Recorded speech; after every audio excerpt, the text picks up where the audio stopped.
paz do Senhor, meus irmãos, aqui do Parque João Batista.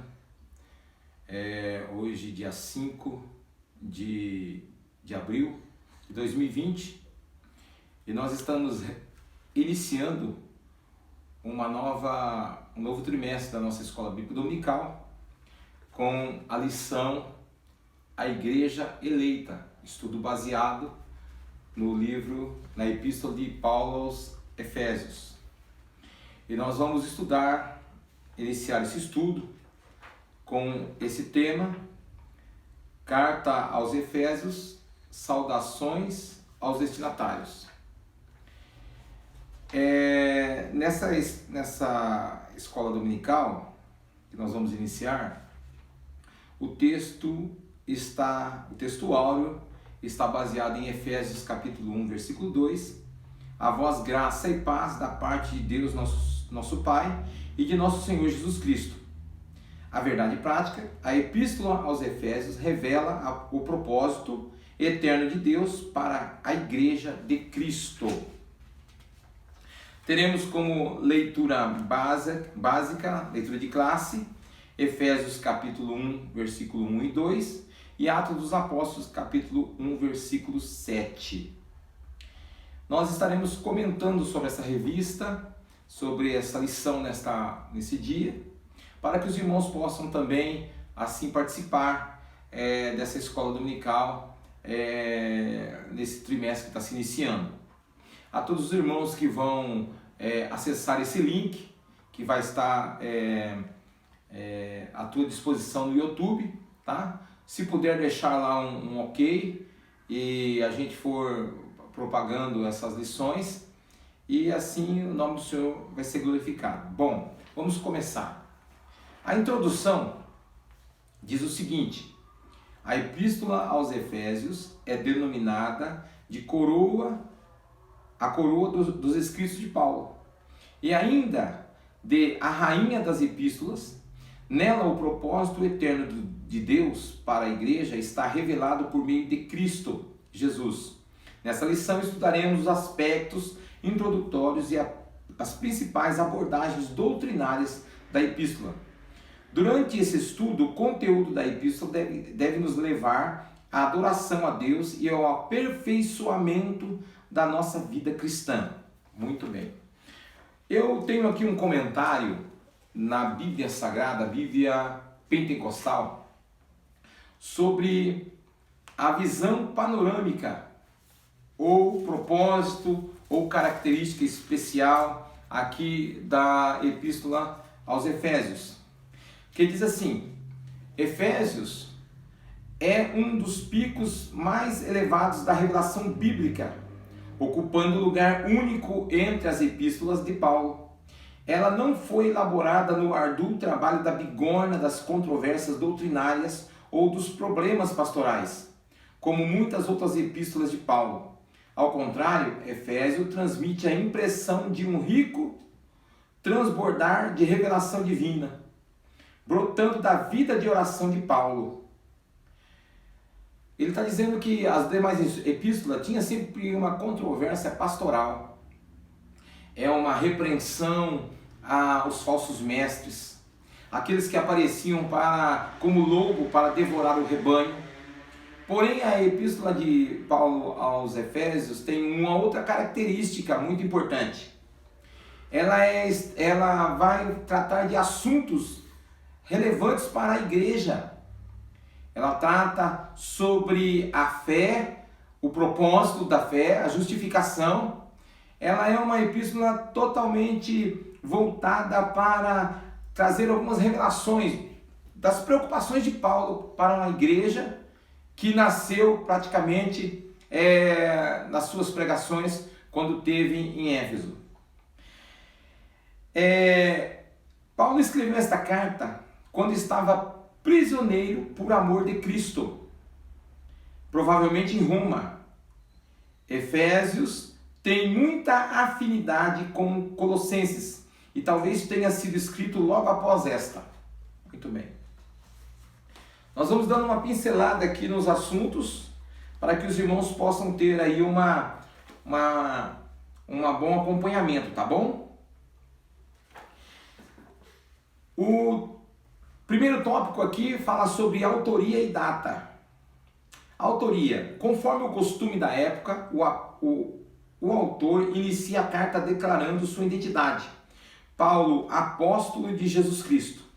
O livro de Atos menciona que ele se chamava Saulo, que é o nome hebraico, mas também era conhecido como Paulo.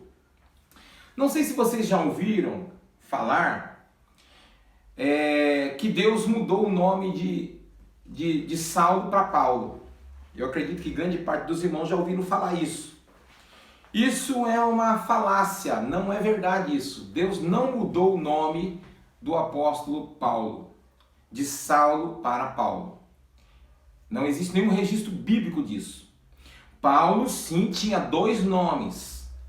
Um nome que era hebraico e um nome que era romano, porque Paulo era cidadão romano também. Além dele ser judeu, ele era um cidadão romano. Saulo tinha esse nome porque foi dado por seus pais em homenagem a Saul, rei de Israel. Rei de Israel. E o nome Paulo se deu da transliteração do hebraico para o grego, que se chamou Paulo. Paulo tem os dois nomes, Saulo e Paulo. E aí você pode me perguntar, e por que Paulo usa o nome, não usou o nome de Saulo e sim de Paulo para pregar, para se identificar aqui aos gentios? Primeiro, porque o nome Paulo é um nome romano, que é um nome gentílico. Paulo, com toda a sua sabedoria, ele diz assim, fiz-me de tolo para ganhar os tolos, fiz-me de sábio para ganhar os sábios. Ele usou essa característica justamente para ganhar os gentios. Porque se ele chega dizendo assim, meu nome é Saulo, ele diz, mais um judeu. Os gentios não iam escutar judeu. Então ele usou com sabedoria, Deus já deu estratégia para ele, e ele usou com sabedoria o nome de Paulo. Porque ele chegando dizendo que era Paulo, as pessoas já chamavam a atenção por ser um nome romano. Paulo tinha as duas naturezas, volto a dizer, ele era judeu, mas ele era cidadão romano, tá? Saulo em hebraico significa solicitado. Provavelmente uma homenagem a Saul, o primeiro rei de Israel, tá? Já o nome Paulo significa pequeno, era um nome romano. É importante nós entendermos que Paulo, essa daqui é a assinatura de Paulo, como o autor desta carta. Note que Paulo usa aqui no versículo de número 1, se os irmãos estiverem acompanhando aí, Efésios capítulo 1, versículo 1, diz assim, Paulo, apóstolo de Jesus. Paulo, apóstolo de Jesus. Alguém pergunta, por que Paulo precisou se identificar assim? Paulo estava escrevendo uma carta, ele estava preso em Roma. O cárcere ao qual Paulo estava preso quando escreveu esta carta era um cárcere privado. Ele estava em uma casa, ficou por 2 anos e meio nesta casa e ele estava sob cárcere privado.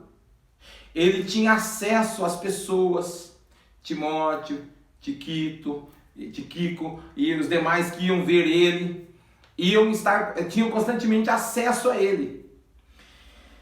Nesse tempo que ele ficou aproximadamente 2 anos e meio em Roma, preso nesse cárcere privado, foi aonde ele escreveu, direcionando essa carta à igreja em Éfeso, que era um bebê, que era uma igreja que estava nascendo.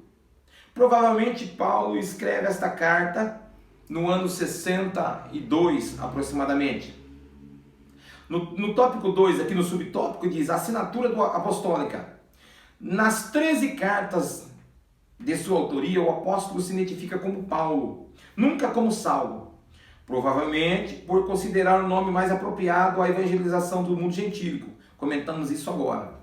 Outro detalhe relevante é a reivindicação da sua autoria apostólica, com a ressalva pela vontade de Deus, isto é, não escolhido por homens. Note uma coisa, Paulo não estava com Jesus. Note que Jesus escolheu os 12 apóstolos, tá? Com a saída de Judas, lá em Atos, o povo lança sorte para escolher Matias. Mas observe que Matias não some do cenário, não tem nenhuma aparição dele. Como o próprio Deus já rejeitando aquele tipo de escolha que foi feito antes do Pentecoste. Escolheram ali aquele personagem, Matias, como sucessor de Judas Iscariotes.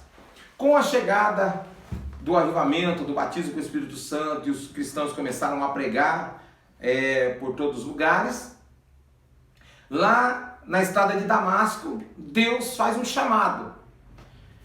Dá a entender que Deus falou assim, eu não aceito isso que vocês fizeram, então eu vou escolher o meu apóstolo. O meu apóstolo. E ele vai lá então, na estrada de Damasco, tem um encontro com Saulo de Tarso. Saulo de Tarso tem uma vida transformada, Deus muda a vida dele totalmente. E ele agora passa de perseguidor a ser perseguido. E ele próprio diz assim, eu sou apóstolo. Quer dizer, eu não fui, e é pela vontade de Deus. Eu não fui escolhido por homem, nem por sorte. Foi Deus que me escolheu. Uma das coisas muito importantes no ministério pastoral, de pessoas que têm chamada na obra de Deus, é ser chamado por Deus. Porque eu costumo dizer que existem 3 tipos de pessoas. Eu costumo dizer que há 3 tipos de pessoas. O intrometido, o oferecido e o escolhido. O intrometido é aquele que ele quer ser sem ser. Ele não tem, mas ele quer. Ele quer fazer a função que não é dele. Ele quer... você já viu aquelas pessoas que dizem assim, se eu estivesse em tal lugar, né, em tal posição, eu faria desse jeito. Esse é o intrometido. Ele não tem um chamado, mas ele quer desenvolver aquela posição. O oferecido é aquele que se oferece. Você já viu pessoas que se oferecem? Nós vemos isso muito no ministério. Eu quero dirigir, eu quero fazer, eu quero ser. Se me der na minha mão, eu vou fazer. Então ele está se oferecendo sem ter chamado. E o escolhido não. O escolhido não precisa de tapinha nas costas, não precisa quem indica, não precisa nada. Ele foi escolhido por Deus e pronto. É isso que Paulo está dizendo. Paulo diz assim, eu sou apóstolo, não por minha vontade, mas pela vontade de Deus. Eu por mim mesmo não estaria nessa posição, mas Deus me escolheu estar. Então nós continuando aqui na nossa lição, Paulo está fazendo uma reivindicação da sua autoridade pastoral. Por quê? Porque houve momentos que as pessoas não aceitavam Paulo. Não foi fácil Paulo ser aceito, principalmente entre os discípulos. Houve uma certa controvérsia, e você lendo o livro de Atos, você vai encontrar muitas controvérsias. E Paulo reivindica dizendo assim, não fui eu que me chamei. Não fui eu que escolhi estar aqui, foi Deus que me chamou. Ele diz assim, eu não fui escolhido por homens. Ele diz isso em Gálatas 1:1. Paulo, ele tem um pensamento de que a vontade de Deus está prevalecendo na vida dele. Lá em 1 Coríntios capítulo 11, versículo 23 em diante, ele diz assim, porque eu recebi do Senhor. Interessante, Paulo não esteve com Jesus, assim, quando ele estava vivo, mas o próprio Jesus esteve com ele quando chamou. Porque ele diz assim, eu recebi do Senhor. Eu não recebi de A, de mais B, não foi alguém que me contou, não foi alguém que me falou, não, foi o próprio Senhor que me deu. Olha que privilégio, irmãos, que chamado maravilhoso. Que privilégio. A Paulo estava dizendo assim, olha assim, as minhas experiências que eu tenho é direto com Deus. Não tem intercâmbio, não tem atravessadores no meio. Não. A minha experiência, eu fui, embora a época não era a mesma dos 12 discípulos, do chamado, o Senhor agora, Ele próprio me colocou como apóstolo, pela sua vontade. E uma coisa mais difícil que tem é isso. Nós temos um chamado e como aparecem pessoas para nos derrubar? Como aparecem pessoas para denegrir nossa imagem? Como aparecem pessoas para nos perseguir, para dizer assim, ó, você não é, você não tem. Mas quando você tem, não importa. Podem se levantar contra você, podem fazer o que for. Se você tiver que chegar naquele lugar e for vontade de Deus, Deus te coloca lá e pronto, acabou. Então é exatamente isso que aconteceu com Paulo. A vida de Paulo, ela é cheia de situações difíceis. Mas por estar no centro da vontade de Deus, é outra coisa que eu quero destacar, que quando a pessoa está no centro da vontade de Deus, podem fazer o que quiser. Deus cumprirá a sua soberana vontade sobre a sua vida. Muito bem. Terceiro ponto aqui, uma epístola da prisão. A epístola foi escrita no período em que Paulo se encontrava preso em Roma. Olha que coisa interessante que eu pesquisei sobre essa epístola, sobre essa prisão. Paulo ficou preso em Roma e ficava com ele soldados em sua volta. Eu não me lembro agora qual a quantidade de soldados, me parece que era 8 soldados. E os líderes políticos começaram a perceber que Paulo estava evangelizando os soldados, que os soldados estavam diferentes. Então eles começaram a trocar as guardas. E Paulo teve a oportunidade de evangelizar toda a guarda pretoriana. Imagine o que é isso.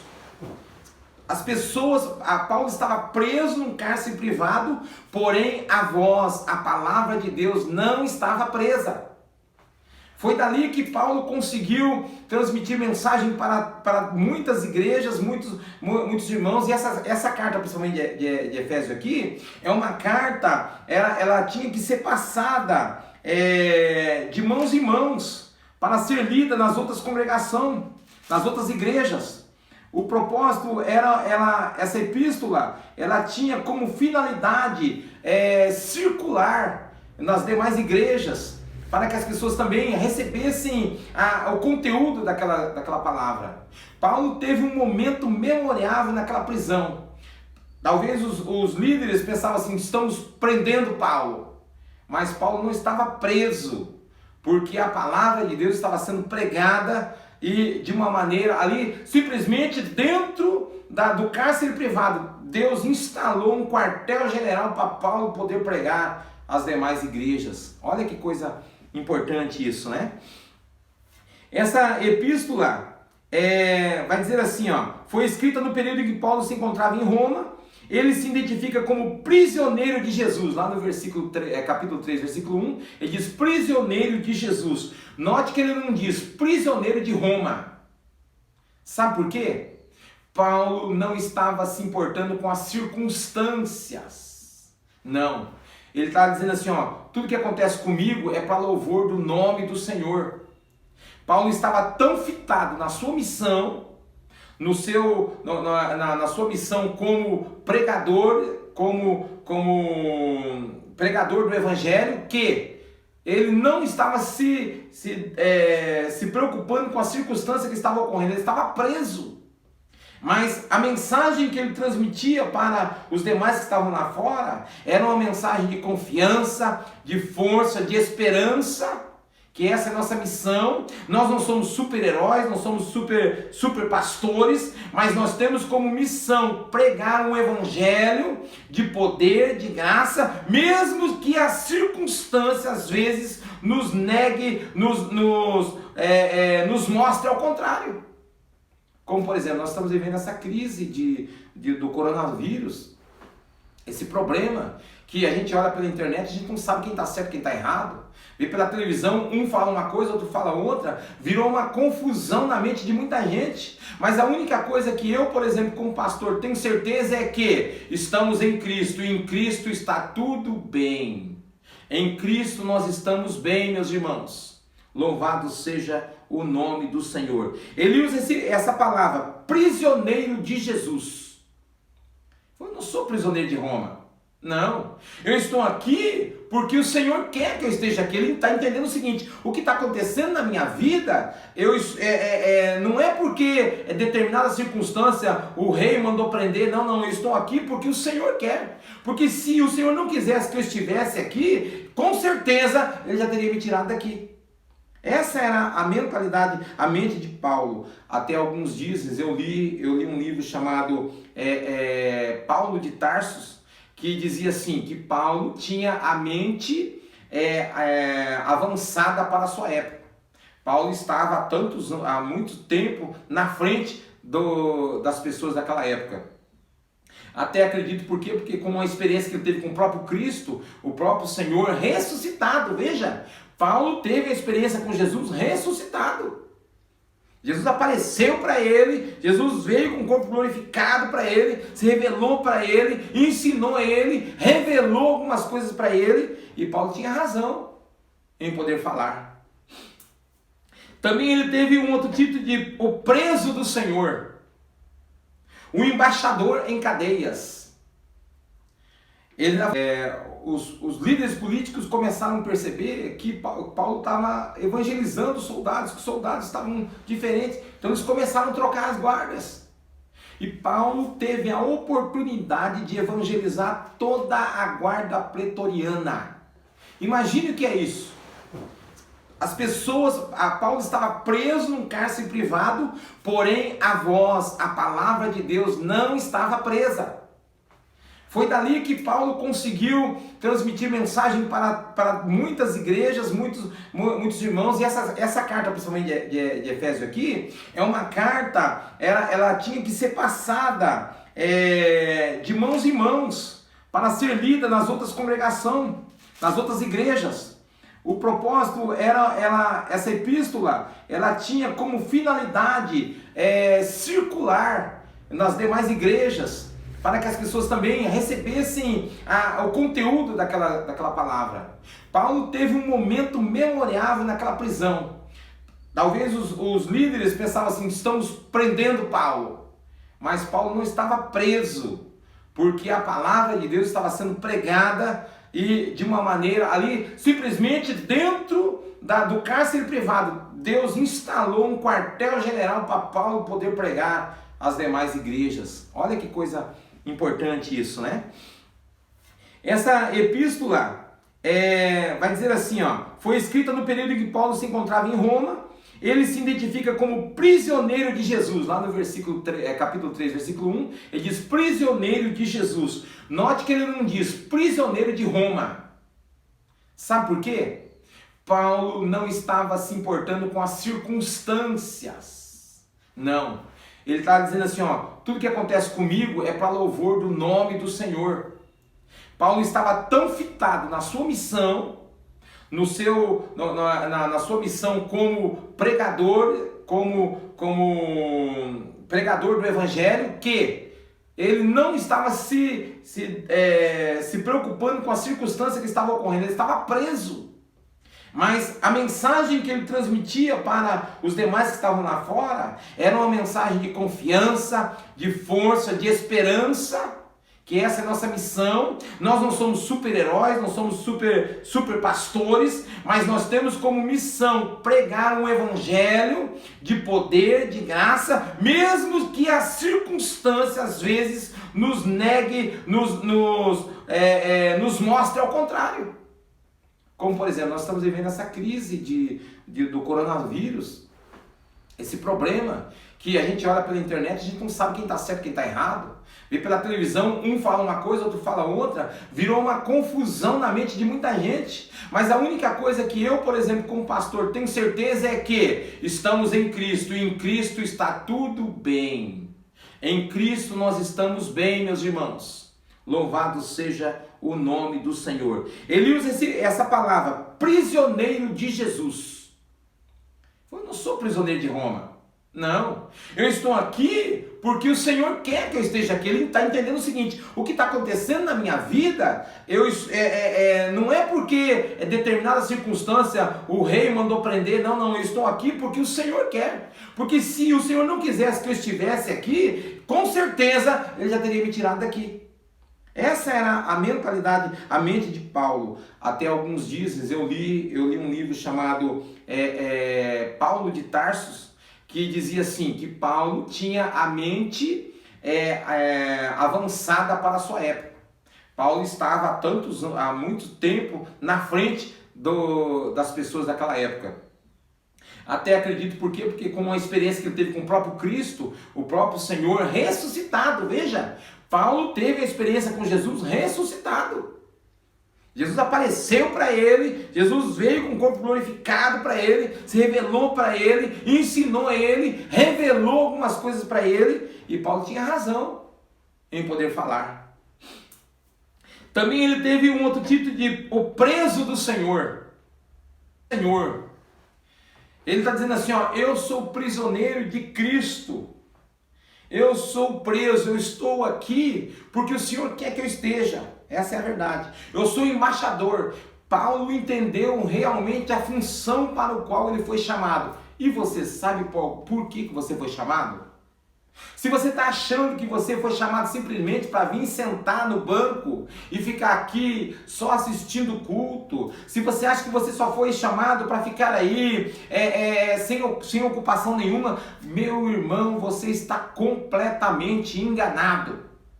Se Deus te chamou, é porque Ele tem um propósito de fazer de você um embaixador. Sabe o que é o embaixador? Aquele que fala por alguém. Aquele que fala por alguém. Aquele que fala por um maior. Eu estou aqui falando com você por um maior. Quem que é o maior? Jesus. E Deus também chamou você para falar por alguém maior, que é o próprio Deus. Como será isso? Me explica isso, pastor. Vou te dizer como que é. Você está na fila do banco, está todo mundo reclamando, está todo mundo falando, e você chega como embaixador. Não, Jesus tem a resposta. Jesus tem resposta para esse problema. O embaixador fala de alguém. O embaixador fala por alguém. E o que é que Jesus falaria na tua boca? Sempre quando você estiver em algum lugar, em uma festa, com alguém, com pessoas, lembre-se que você é embaixador de Cristo. E por ser embaixador, você tem que dizer assim, ó, o que Deus quer falar através de mim para essas pessoas? O que Deus quer transmitir através de mim para essas pessoas que estão aqui nesse momento? Você não pode dizer simplesmente, o ambiente é isso, então eu vou me misturar no ambiente e você mais um no meio da multidão. Não, Deus quer você como embaixador. Quando você entender isso, tua vida muda. Quando você entender isso, teu ministério muda. Quando você entender isso, você deixa de ser um. Você não é mais um na multidão. Você passa a ser o obreiro, a obreira, a irmã, o irmão, com chamada especial para um trabalho. Muito bem. Isso indica que a carta foi enviada do cárcere. Por essa razão, ela integra o rol da epístola da prisão, redigida aos Efésios, aos Filipenses, aos Colossenses e Filemão. São 4 epístolas que ele escreveu nessa prisão. Efésios e Colossenses parece que tem a mesma conexão, a mesma linguagem. Porém, Colossenses vai atacar uma área e Efésios vai atacar outra. Filemão é a carta que o Paulo escreve para Filemão para falar de Onésimo, o seu servo, o seu escravo, tá? Mas a data em que foi escrito, de acordo com Atos, após realizar 3 viagens missionárias e implantar a igreja na região do Mediterrâneo, Paulo esteve em prisão domiciliar por cerca de 2 anos. Atos 28 e 30. Entre o ano 60 e 62, foi quando ele escreveu essa carta.